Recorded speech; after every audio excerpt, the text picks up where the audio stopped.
Morning, everyone. We're starting the Torah Ohr on our weekly Parshat Va'Yeshev. What's special about our weekly Parsha is the dreams. Yosef goes and shares the dreams with his brothers, and his brothers envy him, and he tells them dreams that all come to one conclusion that he's going to become king, and everybody's going to come and bow to him. But the idea is dreams. Now, when we're talking about dreams, Chassidus wants to explain to us what is the depth of dreams. Really, before we get to Chassidus, let's try to think. In our culture, in the worldly culture, we see something very interesting. The word dreams, is it good or bad? I think it's good. You'd say it's good. Use it like in American culture. How do you use dream in a good sense? Dreams can be an outlet. Huh? It's an outlet. Right. I'm not asking the actual dreaming. Oh, I'm asking the idea of dream. Where in the American culture do you feel that it's good? Who has a good example for that? It's called the American dream.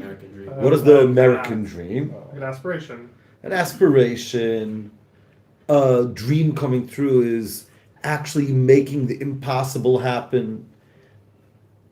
I remember having once a student in the women's program. She worked for a company in America, and she said she had a great manager, and every day he would walk into the office and say, "We're living the dream. We're living the dream." She told it to me most probably 20 years ago, and it's still stuck in my brain. We're living the dream. Not 20 years ago. Exaggerating. 50. Second Baruch Atah Adi. Thank you, Hashem. Coffee in the morning. Like one of those pleasures. So what does it mean living the dream? Living the dream is I have an aspiration. That aspiration is not so simple to achieve but when I'm actually successful in getting a family and a white picket fence and what is the American dream? A wife, a kid, 2 kids, and a dog, and a white picket fence. What's the American dream? I don't know. Has it been updated lately? Pretty much just that, like wife, kids, like a minivan, and to live in the house. To get that. Have a house, not to live in a building. House in the suburbs. House in the suburbia. Yeah, And a white picket fence is not important anymore nowadays. No, not really. It's just a shtick at this point. It's just a Shtick. Just a shtick. Yeah. Okay. Nice. On the other hand, the word dream could also be used in a negative. Who could help me? When do we use it in our culture? Use it in negative? Like to what are you talking negate about? Someone's Exactly. You negate someone's thoughts. You want to say, "What are you talking about? You're dreaming." That usually comes with a roll in the eyes. You know how to roll the? Yeah. Dreaming. But what are you talking about? You're dreaming. So what is a dream? Something good or something bad? There's a famous story of Rav Kahneman. Rav Kahneman, he was the Rav of Panovich. Panovich was a town in Lithuania, and it was a very famous town in Lithuania, and he was an unbelievable fundraiser. After the war, he wanted to rebuild the 10 big yeshivas of Lithuania. The biggest one that he was successful to build is Panovich. That was like the first one. It's a yeshiva with a few thousand bachrim in Bnei Brak. He then built another one, Grodno. He wasn't successful 10, but he always had like these crazy, wild ideas. It was also before the Holocaust. He used to travel a lot to South Africa because most South African Jews are Lithuanians. So they all respected him a lot. So it's like he used to come to South Africa. He was a very special, clever Jew, and he was very good in fundraising and building yeshivas and things like that. They say one of the famous jokes they say about him is that he once came to a place and the guy said, "I'll give you I don't know how many millions of dollars. You have to promise me that what the institution that you're going to build, people won't wear of their yarmulkes and tzitzis." He said, "No problem." The guy gave him the money. He built a girls' school. It's a girls' orphanage, actually. They don't wear it to nowadays. They don't wear it. Yeah, but he was a very special Jew. So once people said, "Rav Kahanaman, Ponovizharov, you're dreaming." So he said, right, I'm dreaming, but with open eyes. What was he trying to say? He's trying to say, I'm dreaming, but it's the positive dreaming. It's not the negative dreaming. So what is the negativity about dreaming? How does the dream work? Lack of lucidity. Lucidity? Lucidity. Lucidity. What do you mean by lucidity? Your mental clarity that usually accompanies you while being awake. Exactly. The mental clarity. In the words of the Rambam, we're going to read together the Rambam. The Rambam wrote a book that not a lot of people are aware of. Over here in Israel, there was once a prime minister. His name was Ehud Barak. And he knew that book very well. And he loved to stump Haredi rabbis with that book. Every time a Haredi rabbi would come. So what a Haredi rabbi is famous for? The Gemara, Shulchan Aruch. And he always used to ask them questions in that book. It's called Shmoyne Prokim La Rambam. Anyone ever heard about that book? The 8 chapters to the Rambam. It's basically the book of Rambam on Musar, on human conduct. The Rambam wrote it as an introduction to the ethics of our fathers. It's actually printed over here. We have it in the English Rambam that was like that whole set. So it's one of the volumes in that whole set is called Shmoyne Prokim La Rambam.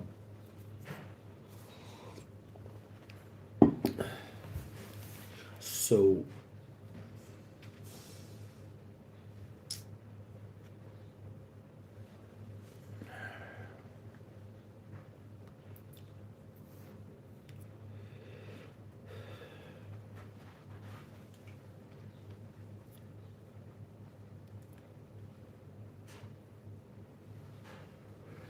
the Alter Rebbe is going to quote over here the Shmoyne Prokim La Rambam, and he's going to say that what happens when a person sleeps.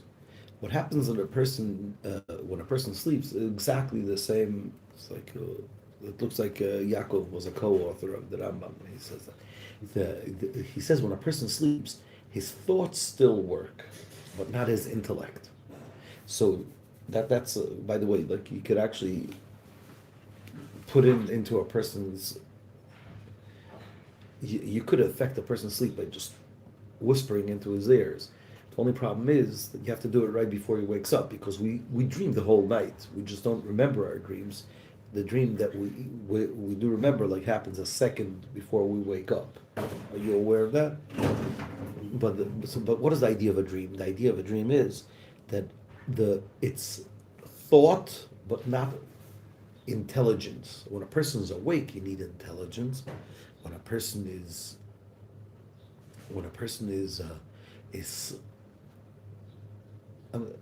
awake, he has the intelligence and the thought.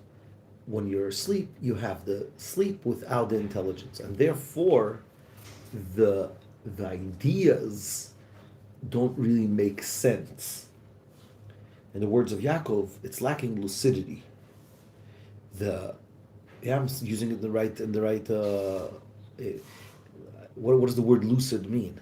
Lucid means Vividity? clear and vivid. Yeah. Oh, okay. So I don't know if that is what's lacking. So I have to take it back. I'm not sure what's lacking is the vividity.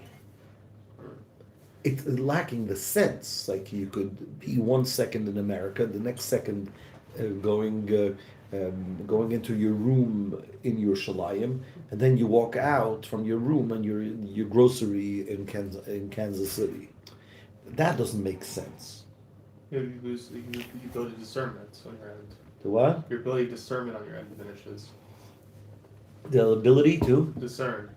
discerning, exactly. Yeah, like I could That like, all right, the like right now, if I have this right here, I'm consciously awake and this is in front of me. But if I'm in a dream, this could be in front of me, but I don't know why. Or I don't know what the context in is. other words, you're missing. In other words, you're missing context. You're missing anything intellectual. Actually, that's actually a funny thing that I'm going to share now. In the books that describe what you could think of when dreaming, one of the things are that you could dream about flying a flying ship. It's very funny because actually we have that nowadays. It's called airplanes. But in all the ancient books that describe something outlandish, what is outlandish? What is outlandish?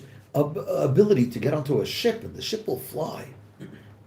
Or just the ability to teleport. On Merriam-Webster, it says like having full use of one's mental faculties as well. So lucidity is the right word. Lucidity is Yeah, thank you. You taught me a new word. If it's not exactly the right word, it's quite close. Cool. Very good. Very good. What does that mean in service of Hashem? Says the Alter Rebbe. What does it mean, service of Hashem? The Alter Rebbe says, what is the ultimate contradiction? We wake up in the morning, we learn some Chassidus, we daven, and when we daven, we see clearly that we want to be connected to God, and we will see clearly what's really important in life, and we see clearly everything is pretty clear. Everything's pretty clear. What happens the second we finish davening?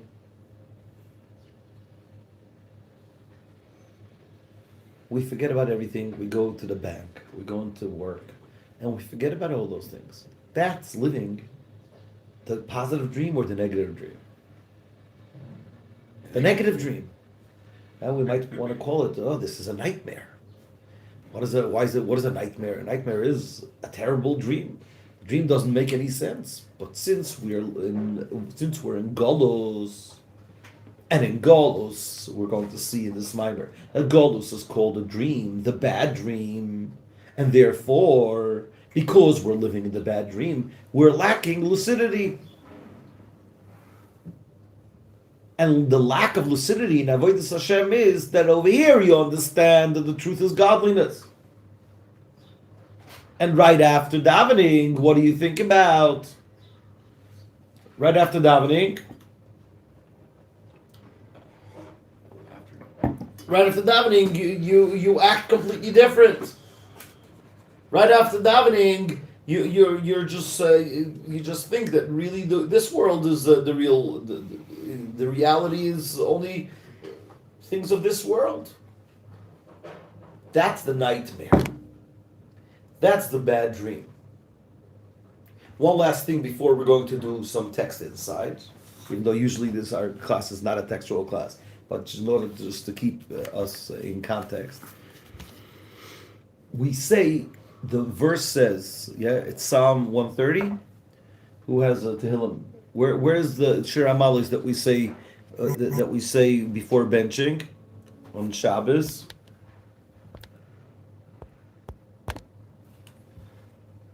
One, 135. Is it? Sure. B'Shuv Hashem 135. I think so. We could turn on there. We could turn on the 130, computer. 130 is Mimarakim, I think. Was Mima Makim? It's 130 is Mima Makim. So where is that? wait, so it's 130, 135. I Yeah, think it is. 130 No, it's not 135. 135. Oh, Yeah. thank you, Zach. It's 135. What does it say over there? Which sentence? It's not 135. The first sentence. Shir Ha'Malot is the song for the. Shir Ha'Malot Hine Baruch Hu? No, that's 135. That's 134. With David Hine Matov. I lied. No, that's not a lie. 126. It's not a lie. You I- really deceived us. I don't. Oh, yeah. That You bothers led us me too. astray. Yeah, that bothers me too. I What? lied. People say that I lied when they made a 126. mistake. I mean, Yeah? it's lingo, but I was intentionally deceptive. Yeah, someone's like a foreigner and they picked up like One- I lie, like it's they're like, 126. No, where, which one is it? Okay. 126. 126. Yeah. 126? Nice. Yeah. So what does the 126 say? Sure. So I want to hear your interpretation for 126. Why do you think I made you open this? Oh, you got the new app. Yeah, The cool. It's a very good new Tehillim app. It's a genius by Chabad Sitter app. At the end of the davening, it has a link to the Tehillim app. So you can it's a Tehillim app too. Amazing. It says 137. 126 we said. What is 126? I want to hear the interpretation for the first verse. What does it say over there? The Boaz? Song of Ascents. When will the Lord return the exiles of Zion? We will have been like dreamers. We will have been like dreamers. Who could interpret that? We will have been like dreamers then, or we will have been like dreamers now. It's interesting. Mine says different. It says, when the Lord returns, the returnees to Zion, we shall be like dreamers. We shall be like dreamers. Exactly. That's exactly the point I'm trying to say. When you read this verse could be read in two ways. When is the dream happening? Now in Golos, or when Mashiach comes? So if you already learned some Chassidus, so you understand that this is very typical for Chassidus to do. On one hand, we're going to see the problem of the dream.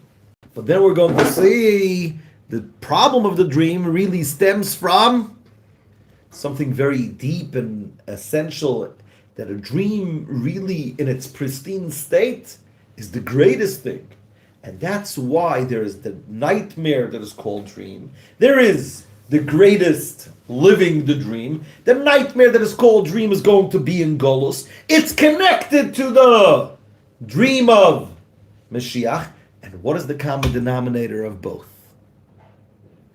Once you get this, you got the whole mind really in a nutshell, and then we're going to learn it inside. What's the common denominator between the nightmare and the living the dream?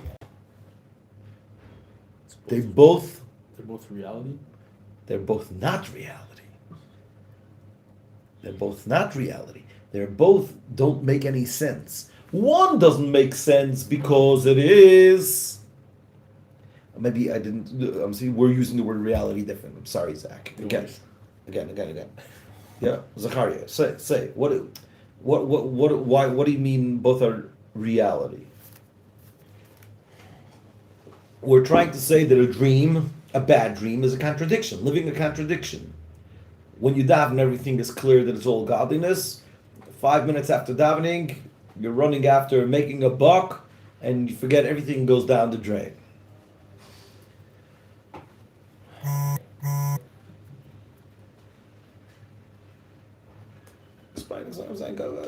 Don't give up. So that's lower than reality, right? Reality, again, I don't want to use. I think we both agree, just using the words differently. Right. So let's choose a word that makes sense. Everybody, help me, guys. Yeah. What word are we looking for? I'm looking for the common denominator between the bad dream and the good dream. What is the common denominator? It doesn't make sense. In all cultures, we see, even in this pasuk, you could interpret this pasuk two ways. You could interpret the pasuk, we will have been like dreamers, when God will return the captivities of Zion. What's more pertinent than that nowadays when we have more than 130, I think we have still 136 captives in Gaza. So when God will return the captivities of Zion, we will have been like dreamers when? Now or then? Then, which is such a weird statement to say. So that's what I'm saying. It's both. Because both when something is crazy, this is like a bad dream, we're in a bad movie. The thing is, why would you be like a dreamer when something happens? We will have been, the two ways of interpreting, again, which interpretation is harder for you to accept? that we will have been like dreamers now. It's like I'll wake up from the bad dream. It's like telling a person like one day. Oh, so it's like saying we were dreamers in the past, but now we're not. Exactly. Oh, we finally came to lucidity. We finally made it out of that horrific dream. Yeah. On the other hand, another way of reading it is we will be like dreamers. What? Pinching ourselves. What's going on? The captivities of Zion came back. So what is the common denominator between the dream that doesn't make sense realistically and that's where I confuse the words reality and realistic. That and achieving something that is not realistic, living the dream. What's the common denominator between the two? That both are what? Better word for this is uncanny. No. No. Both are not realistic. Yeah. Right. One is beneath realism and one is beyond realism. Beneath realism is that I'm living a confused life and I'm lacking lucidity, and therefore 1 second it's godliness, the other second it's gashmias, 1 second I complain, the other second I'm happy. I'm like one big mishmash. I don't have any intelligence to really give me that clarity in life. What is important? What is not? What is my value system? What do I value the most? What is my intention in life? And so on and so forth. That's living in the nightmare. That's living the bad dream. Oh, wake up from your dream. How to say in English? Wake up, smell the coffee. What does it mean, wake up, smell the coffee? You ever heard that expression, wake up, smell the coffee? No, it might be a little bit. No, they don't say that in Texas? Before- What do they say in Texas? Wake up and shepherd the cows. Not where I'm from, though. Go a little far east to me, then you'll hear something like that. You'll hear the rooster in the morning. Okay, so the people from the urban areas, do you ever hear that that saying, wake up and smell the coffee? Smell something. Smell the roses? No. Smell the roses. Is We what had I it- think stop, they're playing stop, to. smell the roses. Actually- We had it in New York. You had it in New York. What does it mean, wake up and smell the coffee? Get back Get with- to your senses. Go with the program. It's not only get with the program. Coffee wakes you up. Gets you back to yourself, yeah. Coffee wakes you up. It's like so I drink coffee in Chassidus class. Otherwise, my Chassidus classes would sound like. Also, you did remind me. Once in my life woke up to a rooster in Texas. Like, real part. Very, it's very like the movies. Waking up to the rooster. So wake up and smell the coffee. Smell the coffee means get with the program. Connect to reality. I get with the program, but the idea of smelling coffee like wakes you up. It's a strong smell. So on one hand, Golus is called, but then Geula, Mashiach, is also called dreaming. Why is it called dreaming? Because it's beyond reality. So in this verse, we have both. That's the power of Joseph. The power of Joseph is to interpret dreams. What does it mean to interpret dreams? So we're going to see, this is the idea in the Mimer. To interpret dreams is, what does it mean, Avodas Hashem? Basically, the point in the Mimer over here, to interpret dreams, is the ability to connect the beneath reality. Ezra, I lost you? No? What? You guys are need some coffee. Yeah. You just need coffee. I think so. Okay. Right there. So what is Yosef's job? Yosef's job is to take unrealistic goals and shoot to the stars and achieve beyond reality. It's like, in other words, taking the non-realistic and making it.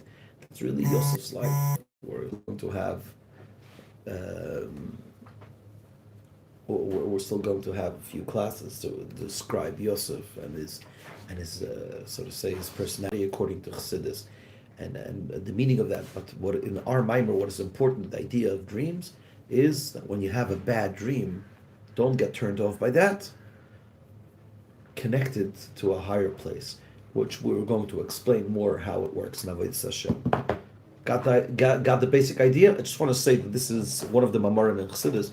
That's why I love learning with my students Torah Ohr and look at the Torah, because these are the basics of Chassidus. But for example, on this mimer, there's a lot of Mamarim based on this mimer. I'm sorry, but the Rebbe even has Mamarim based on this mimer, which is basically based on the same idea. Also on our weekly Parsha, if you're interested, I'll show you afterwards, like where you could look up to see the Mamarim that the Rebbe said based on this mimer. But this is basically the idea. The idea is of taking things that are below reality, below realism, not reality, I'm sorry, beyond being realistic, and connecting it to a place that is beyond being realistic. Does that even make sense, Boaz? Below realistic and beyond realistic? Not really. Not really. We're going to explain. We're going to dive into it. We're going to make sense of it. Let's do it. Let's do at least the negative. What page? We are, those of you that are at home, it's page 56. And those of you that are using the Mayanot booklet, it's on page 15. To order your copy, call 1-800.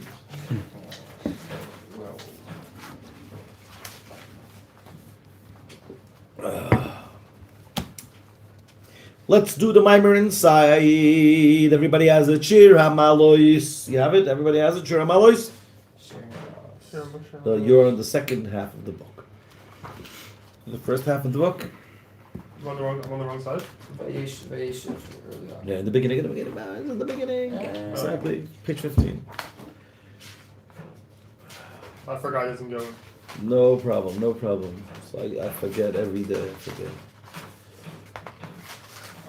Very good. Shir Ha'Malot is the song for the steps. B'shuv Hashem Shivas Tzion, when God will return the captivities of Zion. Hayinu kecholmim, we were like dreamers. Or another interpretation, we will have been like dreamers. Hine, says the Alter Rebbe, HaChaloim. What is Chaloim? Dream. The dream. U'mechaber shnei afeichim b'noisa echad. A dream. What describes a dream? That it connects two opposites in one topic. Umarkiv shnei inyonim hofchim, it combines two opposites. Ke'ilu hoyu la'achodim, as if they're one. I'm talking to my Israeli grocer in New York, like in a grocery in New York. Like it doesn't make any sense. The hainu, and that is mipnei, because kideshena, when a person sleeps, nistalik moichaseichel, his intellectual brain goes away, hamafchin, that could differentiate, v'loi nishar, and it doesn't stay, rak koyach hamadama, only the power of The earth, the ground? madama. Oh, that's not the must. Sorry, I was like, Very good. You're good. That's so good. No. That was actually a very intelligent mistake. Madama is imagination. Madame, dimyon. Madame is like. Ledamot, to similar. Dimayon is imagination. So Hamadame, Hamadame, he's like only the power of imagination. The koyach hamadama, and the power of imagination, yochel laharkiv, could combine, could construct, beis in yonim hafchim, two opposite concepts. Kemoi, as I told you before, what is the ultimate example that they used back in the day to describe some unrealistic imagination? Sfina, a ship, rotza ba'avir, that is flying in the sky, in the air. Isn't that cool? Why don't they say? It's like that was like a common example back then for imagination, and then people just made the dream come true. That's actually a beautiful example to what our mimer is. People for thousands of years have been like, oh, what's going on? You're like imagining. What am I imagining? Like, what do you think? You could fly? This is, yeah, okay. Ultimately, humankind made it a reality. I thought you used the word camel. Huh? I thought you used the word camel. Flying camel. Also, flying camel is also quoted in our sources, a flying camel. It's interesting. Most probably, I don't understand it exactly. You have to ask the psychologist more. But I think people are fascinated with the idea of flying. 100%. Yeah, Batman flies. Because we attribute flying to freedom. Yeah. Oh, nice, nice. It's almost like liberating. Free. It's liberating. So Yeah, instead right, of right, driving right. your car from England to New York, you just get onto, then you fly there. Well, it's like the whole obsession, like with basketball, like jumping. People who jump higher and higher and higher. It's like it's like Like the flying. coolest thing you've ever seen in your life. Very cool. Yeah, Very I cool. love it. I remember once being in South Africa, and I flew from Johannesburg to Cape Town, and there was I was sitting between two people. They were talking the whole way, but they didn't want to change because they liked their seats. One had an aisle seat, and the other one had a window seat. But they were talking, and they were talking about their power gliding. Not paragliding. Paragliding. Yeah, paragliding or like how do you call when you jump out of skydiving? It's like you say, like people are fascinating. Or how do you call it, bungee jumping? Like all these things that people are fascinated with. And I remember a line that stuck with my brain, and I bragged about it afterwards. That someone was asking others, so what flying are you doing? So the next time I came back and I bragged, I said, listen to the line that I heard someone asking someone, what flying are you doing? It's like you have to fly some way, but like Boaz says, that's the idea of freedom. Yeah, it's But liberating. it's liberating, but an airplane is like not so liberating in my eyes. But Of course it is. Think about like living plane. they should come up with airplanes that are not closed, like that are more, like maybe that should look like a porch. Have you heard of a paramotor? Paramotor. No. It's like you basically strap like a huge propeller engine to your back, have That sounds a fun. parasail, and get a good running start the engine. It's a good running start. But that's not paragliding. Paragliding, isn't that when you're... These Nazis No, from Gaza, how did they come in? They use Paragliders? paramotors. They actually, paragliding. With it's weird because parasailing is when you're being dragged by a boat. I thought paragliding, you're partially being dragged by something as well. If not, then it could be the same thing. Yeah. Okay, but you see, humankind took this crazy dream and made it into reality. Like the Rambam writes in his 8 chapters. I described before what is the book, 8 chapters. That's the idea of dreaming. When a person sleeps, his intellect is gone, and what is left? Only his power of imagination. Only it's when a person wakes up. When a person actually wakes up, what happens when he wakes up? The power of intellect wakes up. This is sholet. How do you say sholet? Controls on the power of his imagination. And it doesn't let him to combine or construct two opposites. Why? Why can't you do that when you're awake? Why is it when you're awake it doesn't make sense to have a dream of going into your grocery from Yerushalayim, middle of Texas?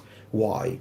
Because he sees with the eye of his intellect that there are two opposites, they're two separate things, and you cannot combine them. Right? So wake up and smell the coffee. What does it mean wake up and smell the coffee? Wake up and smell the coffee means that what do you think? Get back to your intellectual self. Exactly. So if you see a lazy bum, a college kid, not getting out of bed, just sitting and playing Fortnite the whole day, and he has a test next week, his mother might tell him, like, hello, wake up and smell the coffee. How are you going to pass the exam if you don't start studying? Cram like 2 hours before. Yeah, cram 2 hours before, right? The kacha inyan begolos, the same idea is also in Golos. What is the dream of Golos? There's even a song like that, no? I guess there's a dream. Wake up, Yidden, from the dream of Golos.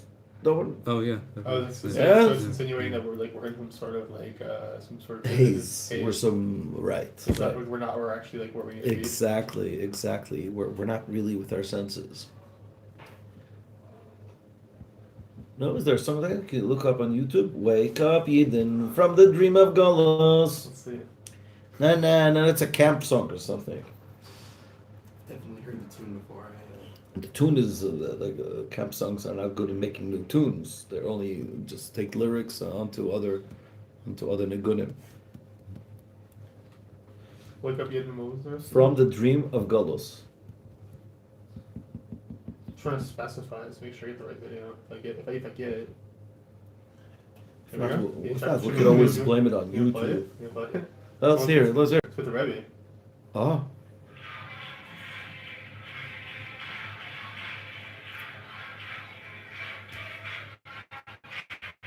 Oh, that's not it. Right? That's it?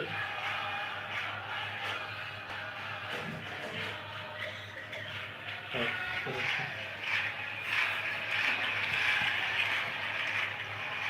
I think the lyrics are. Oh. That's that they were showing how they were singing this in front of the Rebbe. Yeah. Is that it? Yeah.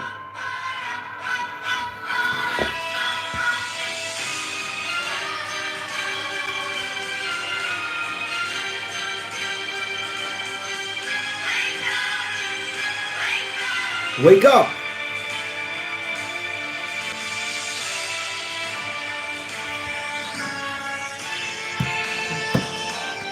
Very intense music. It's kids. Sensation. Oh, there we go. Oh, wow. There we go. Wake up from the dream I've got to get ready to read. Moshiach season, get like on quickly to a dark in the met. I'm not saying the reading of the word, the money lights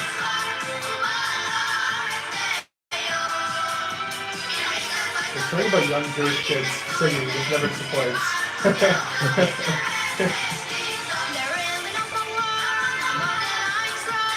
I don't know the words in English. Here's the words I get. What? They're good. Where Watch the Gula with the Rebbe Shlita. where are those concerts? Like, Where No, it's camp. It's camps. They used to come. The camps used to come to the Rebbe one day, and they sung it in front of the Rebbe. You see the video? Yeah, they're all wearing their white button-down shirts. They had the camp T-shirt. the camp T-shirt over it. Yeah. So what does it mean? Wake up, Yidden of the dream of Golos. Says the Alter Rebbe, Kachoinin beGolos. The same ideas in Golos. Ultimately, what does Chassidus want from us? Obviously, we have to care about the world issues, but all the world issues stem from our own small issues that we're still in our Golos. How did the Rebbe say? Everybody always quotes the Rebbe before he passed away. The last 2 years, the Rebbe wasn't feeling well, but the last 2 years before that 2 years, the Rebbe spoke. There was a lot about Mashiach has to come and everything. But the Rebbe once said that we're still in our own personal Golos. What does it mean, our own personal Golos? That haze, that confusion. Let's see inside. The Kachin in Begolos, the same ideas in Golos. Nitzitzilakus, the spark, godly spark. Benefesh Adam, in the soul of man, Shu Bechinas Sheina, that he's in a level of sleep. Vistalkus Amoichin, and the lack of intellect. Therefore, Yochlu Laharkiv based Dvarim Hafchim. Therefore, the person could combine two opposite things. Lios kolayon torud b'masa u'matan, to be the whole day busy, doing business. Ish levitzoy miktzeu. This is a play on the words of a pasuk, but basically what it means that everybody is involved in his making some money. So this person goes to his olive tree, and this person goes to his other. Everybody goes to his business. Hagam, even though shabbat when a person davens moeders ahavat shetechbot, even though that when a person davens he evokes the love. But still he really desires. When a person davens, the love to Hashem is so great that he is willing to strip his clothing. His clothing, meaning to say, what does it mean strip his clothing? Clothing is thought, speech, and action of a Jew. The clothing of being involved in the physicality of the world, to connect unto God, to cling unto God, because of his boinunus. What does his boinunus mean? Building up within yourself. Contemplation. Hitbonunut is contemplation. In the higher unity and the lower unity. That's the concept in Tanya, that there's two levels of understanding God's unity, the lower understanding and the higher understanding. Afal pikein, still, how would you translate the word afal pikein? Nevertheless, thank you. Achrat tefillah, after davening. What happens after we davening? Cholef is ve'eres ahava. That love that we had before just goes away. Ve'enei som leliboy, and the person doesn't see, and he doesn't realize simat lev in Hebrew nowadays too means doesn't give attention. He doesn't give attention. The way he acts during the whole day, it's exactly the opposite of what he has contemplated and meditated in davening. And he's trying to, with using his imagination, and he imagines in his heart laharkiv, to combine ulachaber, and to connect Shnei inyonim hafchim yachad, two opposites, ki'ilu hoyul achadim, as if they were both one, ube'emes, but in truth, and nifrodim, they're separate, they're rechoikim zemizeh, and they're far from each other. Ki agam dechsiv b'Torah shesh tizah, even though that it says in the Torah you should work in your fields for 6 years. V'chein b'krishma, also in Krishma. Lovdim cholavavchem esatan taratzchem v'safta d'ganecha. The Torah is full with the concept that we have to go to work. Yeah, we have to work. Well, some of us already work now, part-time, full-time, but it's good. Torah believes in work. There's nothing bad with working. It's good to have a job and make money. This is all very, very important things that the Torah encourages. All of this is in a way of avodah. When we work, we're trying to elevate the sparks. In other words, even work is meant to be in a spiritual way. The